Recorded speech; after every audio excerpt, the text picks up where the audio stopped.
Ganta, the MC, is in his class watching an amusement park promotional video. The park is also a prison called Dead Man Wonderland, a weird place the class was planning to visit. We say it in the past tense, was planning, since once the lesson started you could see an expression of fear on the face of Ganta as he looked through the window and saw a weird figure that we will call from now on the Red Man, or Man in Red, who was flying 3 floors up. But don't hold on to your pearls yet. In a blink, the man killed the entire class, put a red gemstone in Ganta's chest, and disappeared as fast as he appeared. Next thing you know, Ganta is accused of killing his entire class and is taken into custody. He then encounters a lawyer called Tamaki, who promises to prove his innocence and free him from his chains. Now, as we all know, a man with his eyes closed in any anime show is a man hiding something, and since this guy is a lawyer, I call shits on his promises. During the day of the trial, Ganta is framed for the crime of killing all his classmates and sentenced to life imprisonment. Naturally, getting falsely accused and sentenced to life for being a psycho killer can make one break, especially if it was a middle school kid like our MC here. It made him lose his mind and throw a tantrum, which low-key made him look like the psycho killer they painted him as. After being tackled by a policeman, Ganta's phone ever so conveniently falls out of his pocket with a recording of him admitting to Tamaki that he did it. He massacred the classroom and was boasting about it. Seeing the video, Tamaki approached our boy claiming the cat was out of the bag. There is nothing we can do. Following this defeat, Ganta got shipped off to Deadman Wonderland, the prison side of it, not the amusement park. Although you could argue a prison can be considered a theme park until you drop the soap. While being processed with the rest of the inmates by the warden Makina, the busty lady shares some valuable info. 何カップですか? G だ。 But don't let this interaction fool you. This bitch is cray-cray. When a random femboy hits our boy with his cart, the Dami mommy orders the femboy to return what he has stolen, or he will be struck down with her sword. The twink, though, decided to play dumb, so he got the tip of the blade, much to everyone's shock. Even the guards were like, what the hell? So after this weird event, Ganta is sent to do manual labor. While reminiscing about the good old days when he was just an innocent child, well, he is still technically innocent, and a child, Ganta wishes that he had died in that classroom. At that moment, an albino girl wearing a tight white bodysuit drops from above, and instead of a, "Hello there, how you doing?" she was like, "Do you want me to kill you?" and then started swinging a metal pole at him claiming she will make his wish come true. Ganta, however, keeps dodging that pole like a cat. The crazy chick then asks if what she heard about him was true.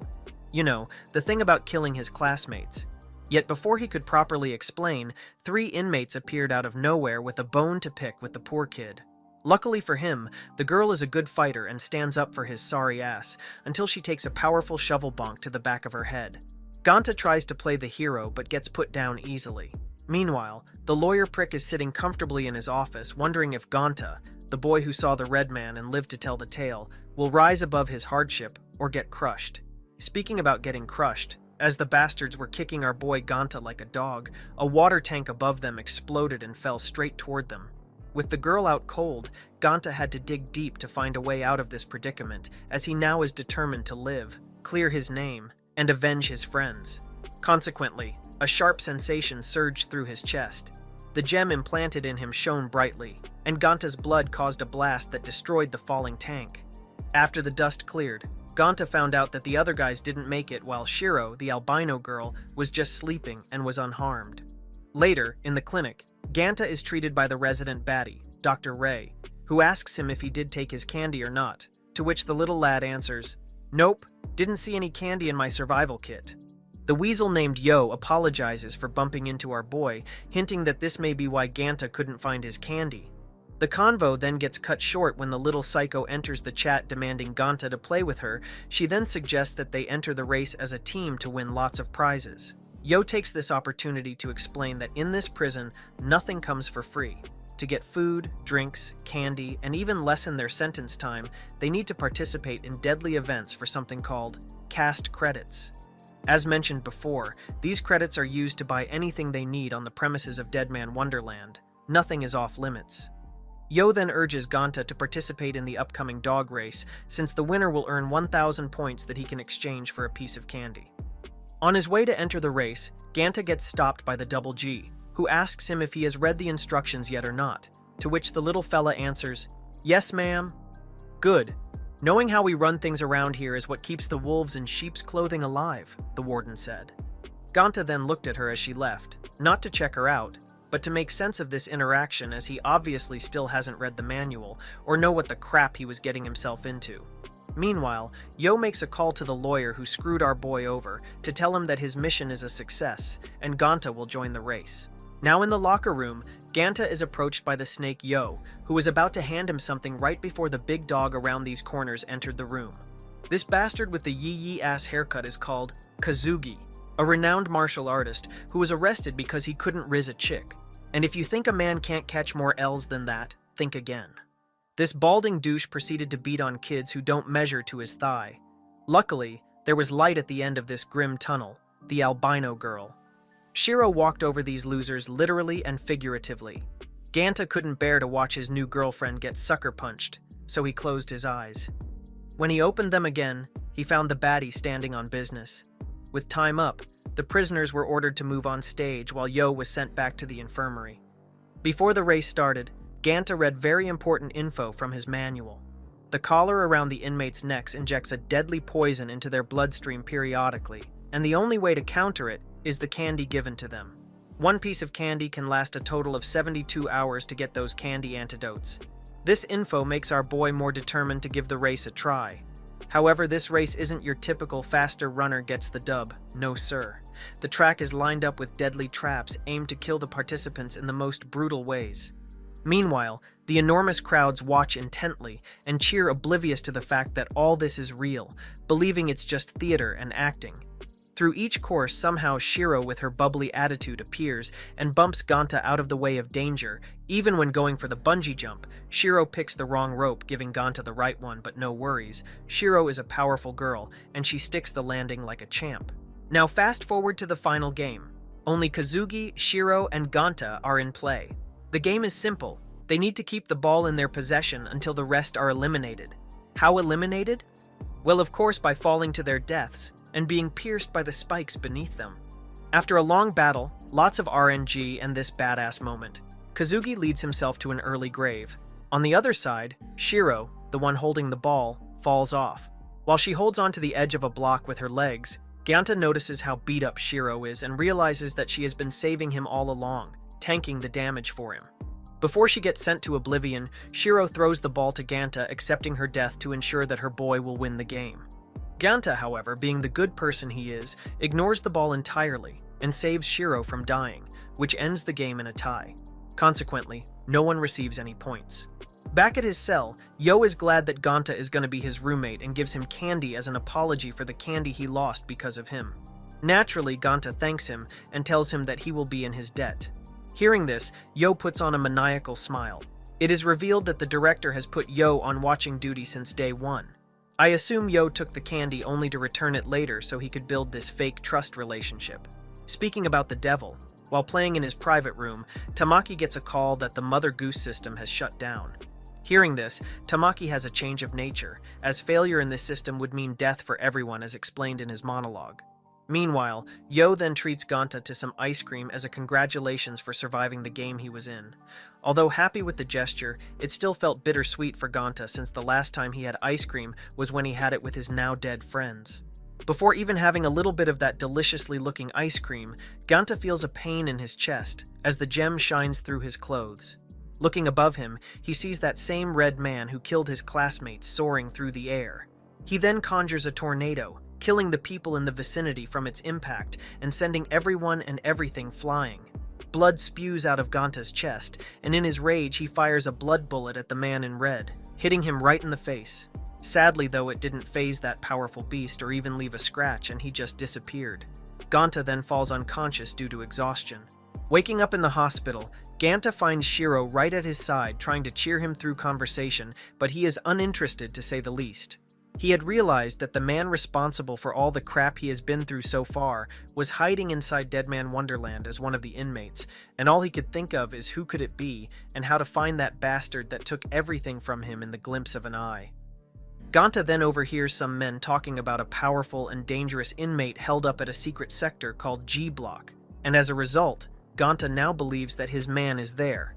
This turn of events has left Lady Makina scrambling to bring back serenity after the storm, and her first order of business is to bring that Demond middle school kid for interrogation. Therefore, she calls for Code Red and unleashes a goofy-looking Terminator to go and deal with him.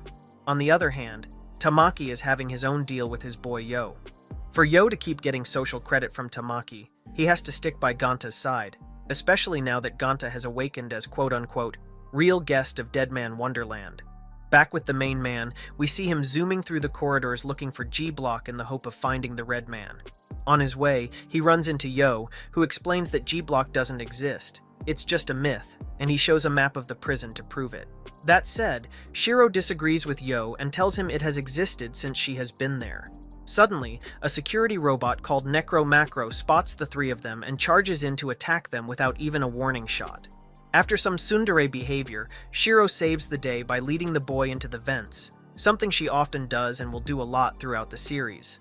That said, venting this time around wasn't enough to lose the crewmate as it was now hot on their tail. So, they had to outmaneuver, sabotage, and gaslight themselves into believing they were in the clear. Sadly, like any great gamer, they stop to take a look at their work and bask in the glory of their success in finding the entrance of G-Block's sector. After another brief altercation near the entrance, Necro crept its way to the group while the fire raged behind him. Shit looked scary AF. Yet Shiro didn't care as she was in her feels after Ganta yapped on how he was sorry for dragging them into his problems. Much to the boy's surprise, she was strong enough to kick it away, but sadly wasn't strong enough to destroy it for good, as it stood back up to face the albino kid. Wanting to counterattack, Ganta raised his hand into the air trying to shoot a blood bullet at it, but nothing happened. At that moment, blood streams appear from behind the robot, and it gets sliced to shreds in the blink of an eye. Seeing a powerful man bloodbending in front of him, Ganta mistakes the guy for the Red Man and charges at him with a metal pole. The man slices it up into tiny pieces using the blades on his hands. Seeing how outmatched he is, our boy falls to his knees trembling at the thought that his story will end here, which makes the new guy confused. After a bit of trash talk, the man decides to leave, realizing the little boy is not like what the overseers advertised him to be.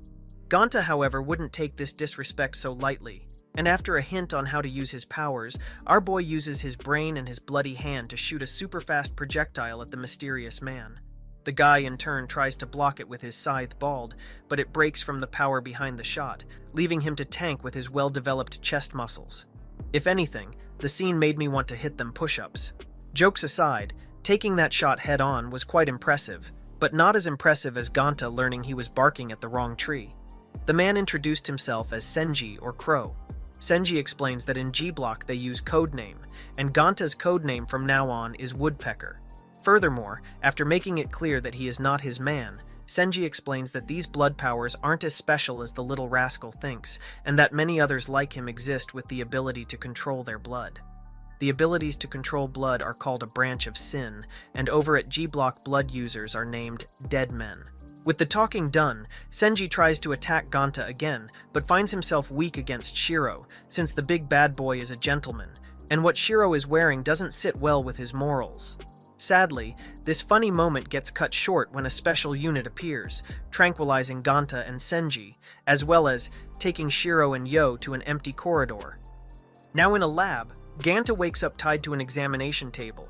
Then Tamaki shows up with a devilish smile on his face. Meanwhile, Senji wakes up in a clinic bed with Rei, the baddie doctor, attending to him. Again, Senji shows how modest he is by refusing to admire the booba. Yet, this gentleman's act soon turns psychotic once Rei mentions that she will put notice to make him withdraw from the upcoming fight, since his ribs were messed up earlier. To put it short, Senji loves to fight, and now that he met his new friend Ganta, who he was impressed by, Senji would like a second round with him, and nothing stopping that. Back with the MC situation, the Snake Tamaki reveals that he has rigged Ganta's jury verdict to get him sent to Deadman Wonderland, before revealing that Ganta will face off against Senji in a battle the next day, tempting him with the prospect of coming face-to-face with the wretched egg. He then leaves Ganta to be tortured with footage of what a carnival corpse entails. Elsewhere, Makina heads out to see the real person behind Deadman Wonderland, seeking answers to the recent events. Makina's attempt to confront the director over what G-Block contains is halted by Chan and En, bodyguards of the chief director, preventing her from entering his office. They even hold their swords to her neck, emphasizing just how impossible it is for her to enter the director's office anytime soon. Meanwhile, Ganta's friends wonder how they will meet him again after the guards kick them out of the sector and fix the main entrance gate. Now, in the main event, Ganta is thrust headfirst into his carnival corpse match with the powerful, experienced vet Senji, so needless to say he is at a disadvantage. Especially after Senji had seen the kid's trump card from their altercation earlier. Hence, he was ready to slice those projectiles like bullets with his blood scythe. After several failed shots, Ganta started shaking. It was a combination of being scared and having lost lots of blood. As Senji explains, Ganta still had no control over his ability regarding the speed, power, and size of his projectile. He just kept on shooting one bullet after the other before it dawned upon him that he had used too much blood, causing him to develop anemia. With Ganta starting to pass out from losing too much blood, Senji starts to lose interest and destroys the tree the little woodpecker was taking advantage of to stay far from the crow. The camera then turns back to Senji, and we are treated to a scene showing just how powerful this beast is and how far his abilities can extend. Meanwhile, Tamaki is watching with joy as his toys battle it out. His screen time gets interrupted when Rei informs him that the reports about Ganta's tests came back, confirming the red stone that got infused within him is the same as the center of the Mama Goose system. With the tree gone, in pain from anemia, and having suffered a lot of damage by Senji, it's safe to say things weren't looking so good for our dear Ganta. Knocking on death's door, Ganta struggles to breathe on the ground, and his past flashes in front of his eyes. Much to his surprise, he has a memory of Shiro when they were kids. Although Shiro scolded Ganta for being a wimp in past times, in the present time she is seen explaining to Yo how the most amazing thing about her boy was always his ability to rise back up even after a beating. And just like that, Ganta stops his foe and manages to stand back up, grabbing Senji's coat. Ganta vows that he will find the Red Man and that his story will not end like this, not without a fight at least. With Ganta running on nothing but sheer willpower, he shoots a projectile that files towards the arena ceiling, dropping the announcement box to the ground, right on top of Senji. Of course, being a powerful dead man, Senji was able to tear the box into pieces before it caused him any significant damage. Too bad for him it was just a distraction, a means to an end. With Senji occupied with the falling box, Ganta was able to close the distance between them and shot a projectile point blank at Senji's chest. The power of the impact sent the cool dude flying into the air. Before falling unconscious, the crow praised Ganta for having a pair of balls. This turn-off event marked Ganta's first victory in the carnival corpse. As a prize, Ganta received credits and a piece of candy which he took back to his cell where he was recovering from his wounds. During his Bing-chilling time, a show began, starting the baddie Rei and Senji the loser, who was strapped up in the middle of a stage. Dr. Rei Takashima rolled a slot machine and all 3 slots landed on the right eye. Yup, it is what you are thinking. The slot machine dictates which part of the human body the loser will say goodbye to. The whole process is sickening to watch, and a gentle soul like Ganta couldn't withstand it. Elsewhere, after leaving the corridor, Yo and Shiro plan a method to escape back to the G block together. What Shiro didn't realize, though, was the fact that Yo sold her out completely, leaving her to die up there against the numerous guards that swarmed her thanks to his snitching. Little did he know that Shiro was a literal beast. Watching from afar, he witnessed some sort of tornado as body pieces started flying at him and blood splattering everywhere. Then we get this iconic Shiro rising from beneath the rubble with her trademark menacing laugh. That said, after using her branch of sin at such a devastating level, the power took a heavy toll on her. Therefore, Shiro fell unconscious and was picked up by the siblings Chan and En, while Yo continued his way to G-Block through the tunnels like the rat he is, and just like one, he is now lost in the tunnel maze. While on the other side, Ganta hears a commotion outside his room, so he goes to check it out. He finds a helpless girl being cornered by a big ugly bastard trying to eat her flowers. Ganta offers him food which the fatty devours along with the tray. Yet, it wasn't enough for him, as the big fella wanted more. With no else to give, the 2 rascals made their escape. Inside the girl's cell, they learn more about each other. The mood got steamy little by little and Ganta was blushing like a madman. So tiptoeing around this awkward moment, he mentioned how the flowers smelled nice. The girl, however, was like, "Say less," and then proceeded to zip down her dress to show her scars. Turns out, this sweet little flower is in this place due to being accused of killing her abusive father. One day her dad hit the bottle heavy, and as a result, he hit her as if she were a heavyweight UFC champ. Almost going unconscious from all that ground and pound, Minatsuki's powers manifested. One thing led to another, and thus, here we are. Side note. We also learn that she has an older brother who was fighting for her as he didn't believe she would do such a thing, and that big brother is none other than Yo. After hearing her tragic story, as well as getting flashed, Ganta's heart moves and he offers to help Minatsuki escape.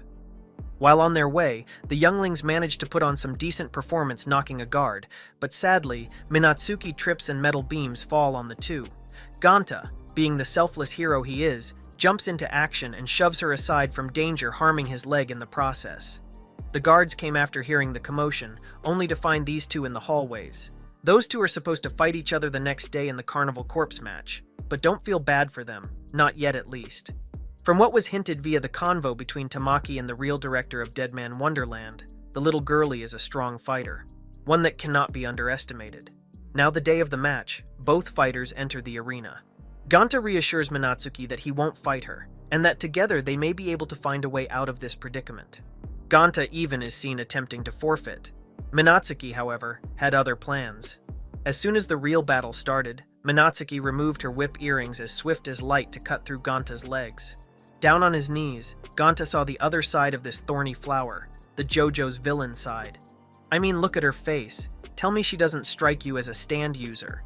She even acts like one, sprinkling salt on the wound by calling our dear boy Ganta a virgin loser, before revealing that she had manipulated him into taking an injury before the match. Enraged and in disbelief, Ganta fights back, firing projectiles at her, which she blocks pretty easily. But I guess in Yo's eye, it was a crit hit, since he had to make a stand for her. Yo reveals that he was planning to gain enough cast points to buy her freedom. Ganta is crept by this sibling interaction, yet who can blame him, especially after seeing the faces Minatsuki is making. However, what was really funny was Yo trying to claim the moral high ground by showing disappointment that Ganta raised his hand against a girl. Like, shut the f*** up, son. You were double-timing your boy and snitched on Shiro, which would have got her killed if she wasn't any other girl. Luckily, Ganta wasn't buying this shit, and he wanted to make things right with the power of his left, but Yo stood in front of him protecting his little sister. Seeing this, Minatsuki tried to manipulate Yo some more. But in a satisfying turn of events, Yo reveals that he knows the truth behind his father's death. His dad didn't drink himself to a blind fit of rage, and that she wasn't beaten to a pulp, but it was some sort of wired scenario that she made, which resulted in her power to awaken. That said, Yo still for some reason was like, even though you a psycho bitch with superpowers, you're still my little sister, so I will protect you no matter what. Even Minatsuki was annoyed by this level of stupidity. She then captured Yo and used him as a human shield against Ganta, revealing she has shown hatred ever since her mother left her for dead during the Red Hole incident and instead went for the flower pot. Not able to watch his brain-dead friend get whipped to death, Ganta demands her to stop, to which she asks Ganta if he has not noticed yet that Yo was using him all along. As Minatsuki was going through her funny villain monologue, Ganta managed to disable one of her whips and free Yo before knocking her out with a headbutt, winning the match. With the match over, Ganta and Yo watch over a passed-out psycho killer in the frame of a little girl. Yo apologizes for his little sister's behavior and actions toward Ganta, who likewise apologizes for roughing her up. During this bro moment, a strange quake occurs, destroying the room. Therefore, Yo rushes to keep Minatsuki from harm, which makes the crazy girl recall the time when Yo was the one to save her from the earthquake 10 years ago after her mother left her to die. Apparently it was enough to do the trick and turn that cold-hearted kinky killer into a gentle, thoughtful little girl who cares enough to remove the glass shards out of her big brother's arm. She even didn't burst out laughing when he told her that he would protect her and that it wasn't her fault for their father's death, as she couldn't have known what the branch of Sin powers would do to her. Meanwhile, Ganta was eavesdropping on them and started to have flashbacks of his own from 10 years before, during which he remembered things about Shiro, who was revealed to be the wretched egg during her fight with the director of Deadman Wonderland, Hagira.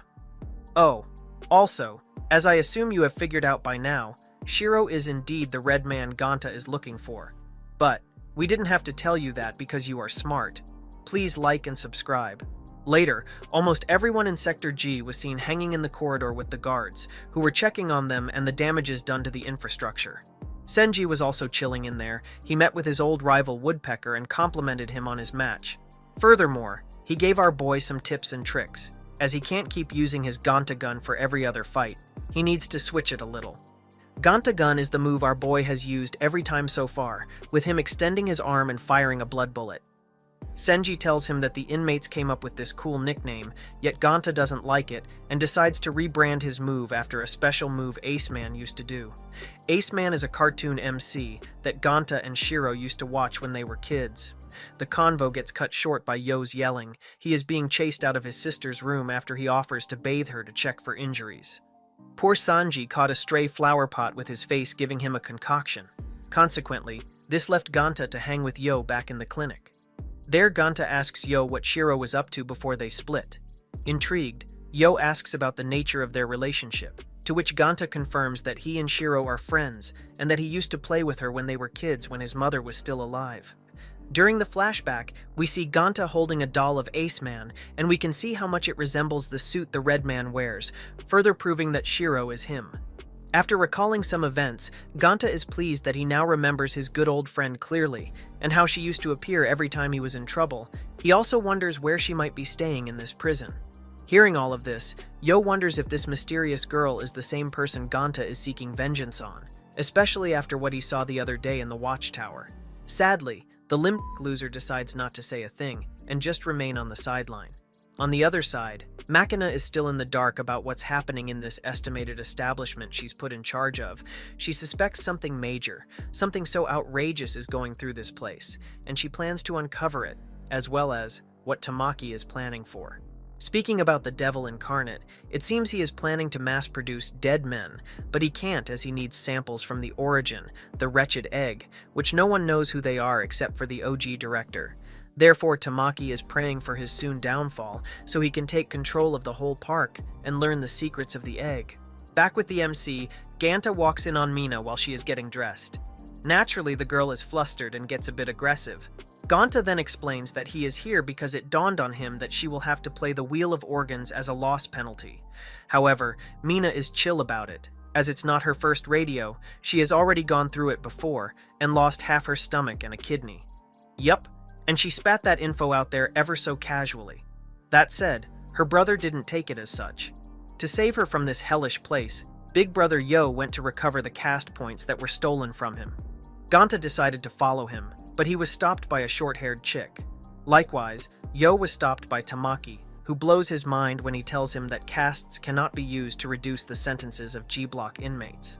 Realizing all he did till now was for nothing, Yo gets blinded by rage and charges at Tamaki with killing intent only to be attacked by Azuma Genkaku, part of an anti-Deadman force known as the Undertakers. As a result, Yo is left on the ground severely wounded. Meanwhile, Ganta meets Nagi and Karako after she took him out earlier with one clean punch. After waking up, he finds himself back in this little faction hideout. These two are members of a Deadman prison gang known as Scar Chain. The Scar Chain goal is to destroy Deadman Wonderland and its corrupt system from within. Seeing how promising and good-hearted the young blood is, Nagi and Karako offer Ganta to join their fight against the machine. Before Ganta can give them his answer, the TV turns on broadcasting the penalty game of Minatsuki. Nagi arranges it so that she only loses her hair. Suddenly, Genkaku appears from nowhere with a beaten-down Yo. Gen then attacks Ganta and the others with his air gun. Ganta is saved by the arrival of Shiro, who is back under the control of the lullaby.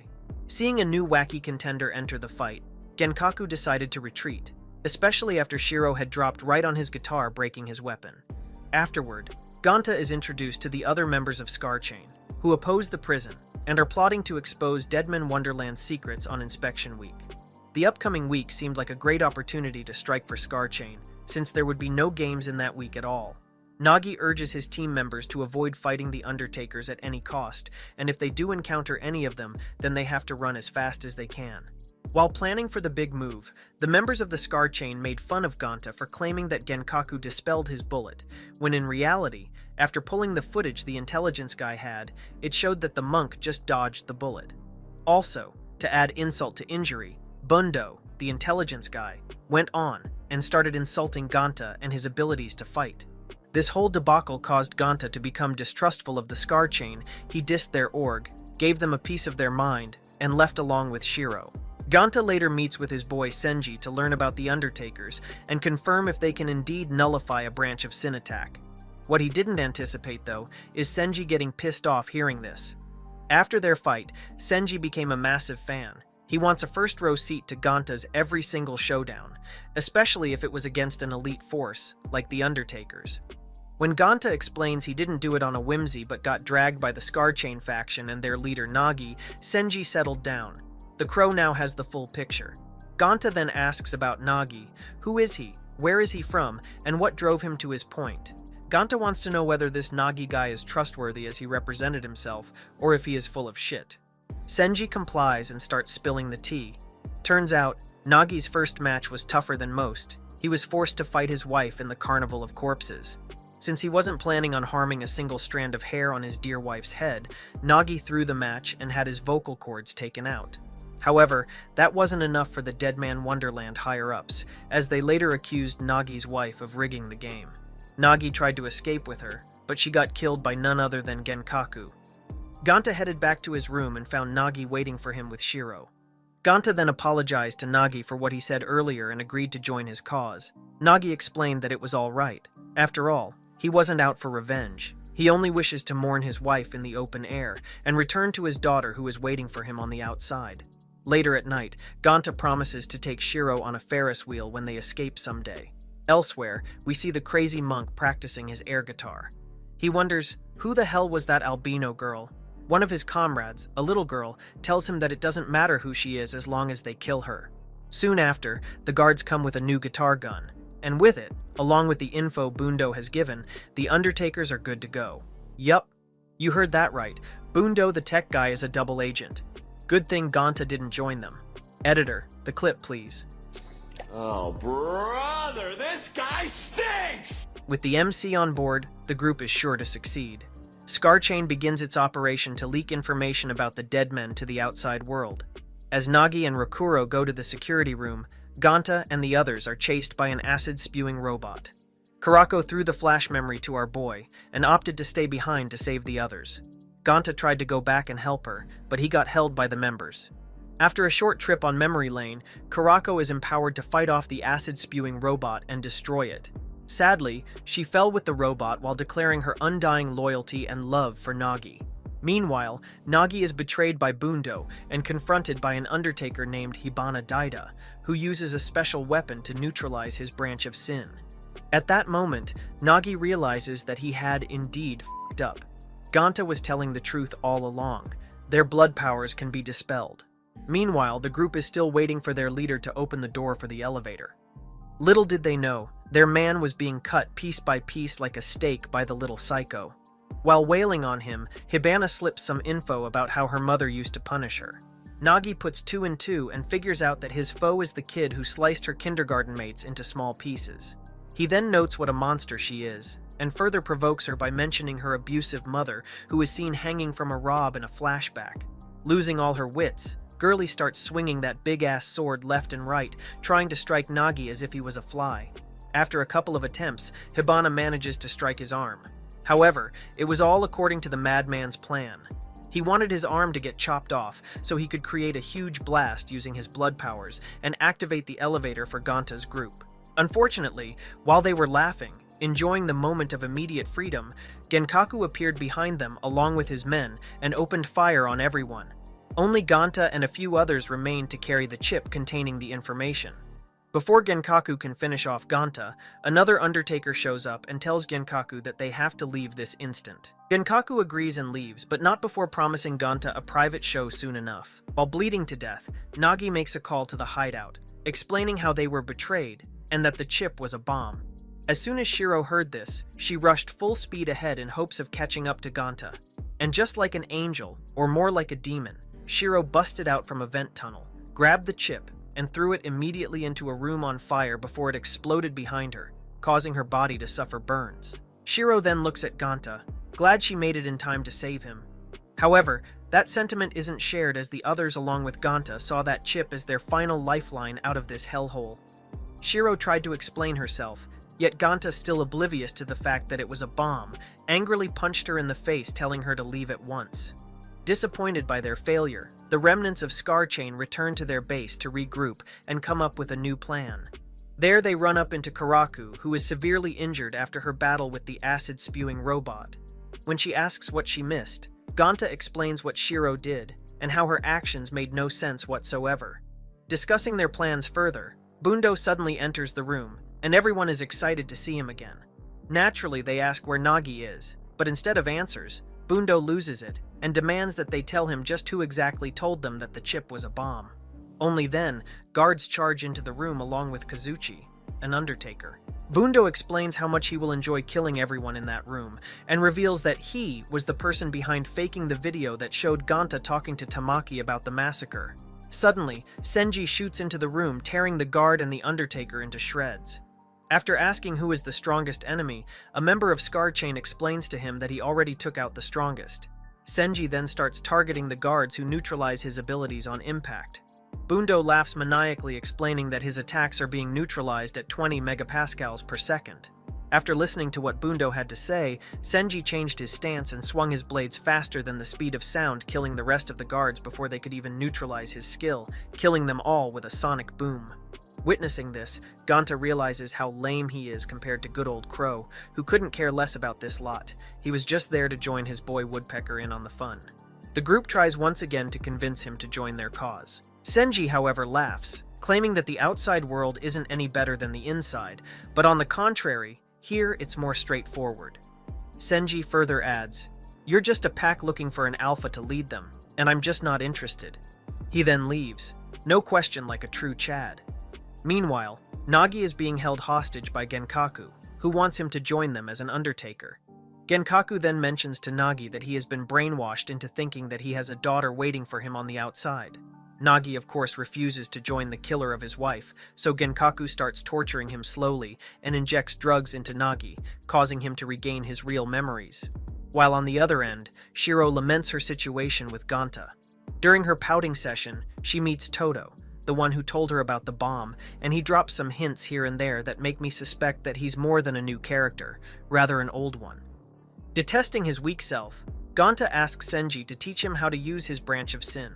Senji agrees, and tells him that he needs to own up to his power after he learns the new tech, i.e., fire his projectiles at supersonic speeds. Meanwhile, Karako attempts to infiltrate the Undertakers by disguising herself as a guard. It's been over an hour, and Ganta is still unable to shoot a single supersonic speed blast. For a moment, Senji thinks about how he can trigger the urgency in Ganta to gain that skill. Therefore, Senji decides on a rather extreme but necessary course of action. He asks Ganta if he has any candy on him. When Ganta hands over all the candies, he utterly crushes them all except for one, which he ties to a pole and tells Ganta to try and shoot it free before his blade can strike it. If he manages to, Ganta can have his last candy back. But before they can get balls deep into business, Todo enters the room, and for the first time, we see Senji taken aback by a thing besides boobs. Turns out, these two birds have a history together. According to Senji, Todo here is the strongest dead man in Wonderland. We then get a little teaser of how good this trap is on his feet. He completely dodged Senji and came from behind to hug him, and then acted all sussy. Senji, of course, gets the creeps and questions what had happened to Todo, as this isn't his usual behavior, to which the latter ignores him. That said, let's continue past this point to Todo telling Ganta that Shiro wants to punch him back. Meanwhile, Karaku impersonates one of the guards and manages to infiltrate their ranks. What she didn't account for was for a drunk off of liquor Shiro to appear out of a vent in front of her. Trying to take her away, Genkaku walks in on them and catches them both. Back to Ganta, Senji lost hope of Ganta ever mastering that skill and told him to stop since he was about to pass out due to the heavy blood loss. As soon as he finishes his sentence in a last-ditch effort, Ganta manages to produce a blood bullet that can break the sound barrier. Suddenly, Genkaku announces on the TV that he has captured both Shiro and Karako and taken them as hostages. Despite being low on blood, Ganta rushes to where Genkaku is keeping them, along with what remaining members of the Scar Chain there are. On his way, Ganta is ambushed by guards, but is suddenly saved by a supersonic whiplash of blood unleashed by none other than the reformed Minetsuki. Claiming that this makes them even, she leaves, and he carries on his way to save Karako and Shiro. As soon as he enters the room, Ganta fires projectiles at the guards holding Shiro and Karako, but soon later collapses on the ground from all the blood loss he suffered during his training. Soon after, a massive door opens, and behind Genkaku and the little girl who broke Shiro's legs, you can see Nagi sitting on a sofa.